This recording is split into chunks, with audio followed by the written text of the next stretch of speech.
Hi team, it's Gina Brooks, and I am filming from home today because I ran out of time to film earlier today.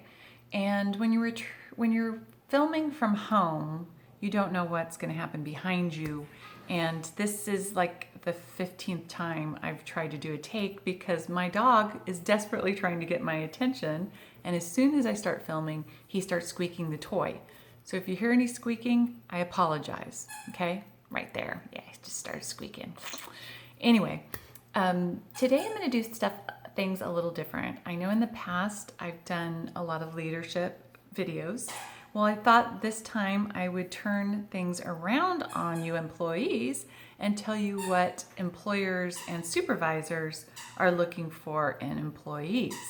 And what we're looking for is what we bought on day one. So when you interviewed and you came to that interview dressed impeccably and you were passionate and happy and smiling and positive and expressing your vision and your love of customer service, that's the person we're hoping to get on day two and a year from there and even 5 years from then. So be careful what you're selling. Make sure it's genuine and make sure that that person you're willing to continue on for years to come. Okay. So we are looking for consistency and we are looking for the person that we bought at the interview. Okay. There's a bunch of other things that employers and supervisors look for in employees. Obviously, everything's the first impression. It's always important. So how you present yourself is very important. You should dress appropriately.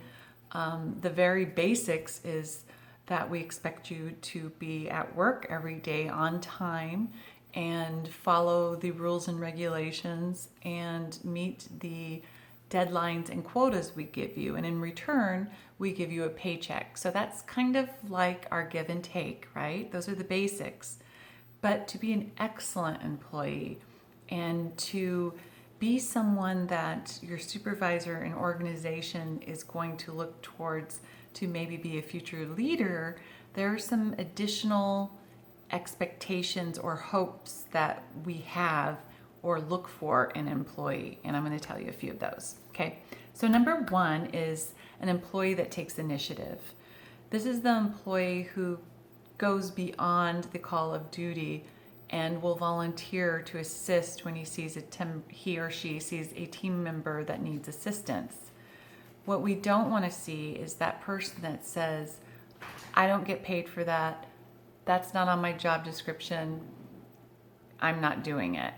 That's not what we're looking for in an employee. We're not looking to unfairly compensate you for what you're doing, but we're looking for those people that are willing to learn something new and show us what they can do even in the position that they're in. Okay, so initiative is very important. Another thing that's very important is a positive attitude, particularly now, right? Employers and supervisors are looking for those employees that generate joy, generate positivity in the workplace because it's contagious, right? And then it also helps with morale. Obviously, we all go through so many personal tragedies and challenges in life, and I certainly have, and I've shared most of them with you. But I still need to come to work, and I still need to do my job, and I still need to be the person that my employees look towards, and I still need to be the HR director that you feel comfortable calling, and I'll be kind and hear and listen to you. So positive attitude is very important, and getting along with one another and being encouraging to one another, all of that stuff employers and supervisors are looking for employees. So we don't ask that you're best friends with each other. We just ask that you're cordial, positive, and willing to work together as a team. Okay? So another thing is that I look for specifically is an entrepreneur spirit, or that person that's creative, the person that thinks outside the box. And even though you might not think your ideas are always welcomed or maybe implemented, I'm telling you that the changing of the guards happens quite often.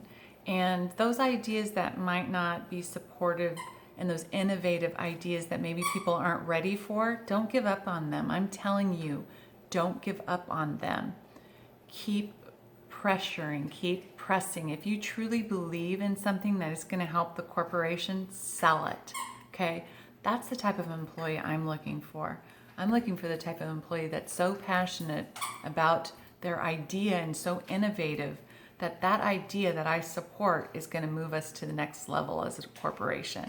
So don't give up being innovative. Don't give up your entrepreneur spirit. Okay?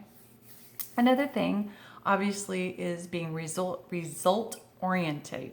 Try saying that a few times. Try saying it once. Being results oriented is important because no matter where you work, even if you work for a nonprofit, they're looking at the bottom line. Because as nice as soft skills are and having the positive attitude, all of that means nothing if we don't get funding or if we don't make a profit, okay?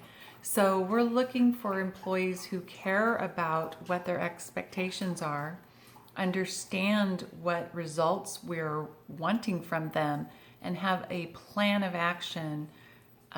They manage their time well, they're structured, they understand what is needed, and if they don't understand what is needed, they'll ask. Because the bottom line is what keeps us in business.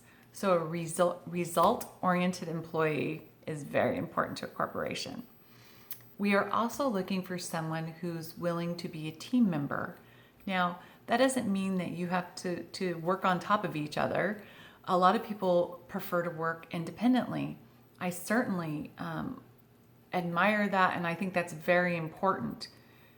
And it's nice to have those individuals that you trust so willingly. But even if you do work independently a lot, don't forget to check in with your team. Try to coordinate something where you bond. It's just important to share the vision with one another, and it keeps you focused on the bigger picture, okay?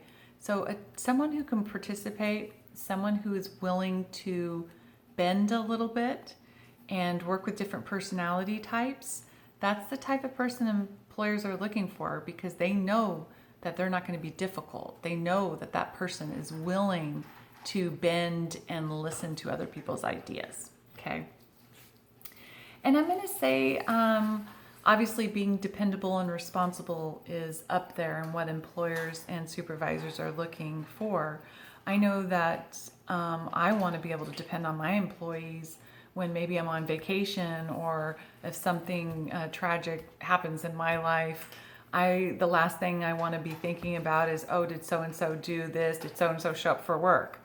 Employers looking for those dependable employees who are present and willing to do whatever they have to do to ensure that work gets done, and that the supervisor can relax a little bit in the sense that they're not feeling forced to be a micromanager. Because believe it or not all managers want to manage that way.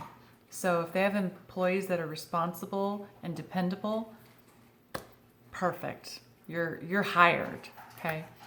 Another thing, and I'm going to say maybe the last one for today, so I don't go on for 20 years like I always do. Someone who wants to continuously learn is up there for me.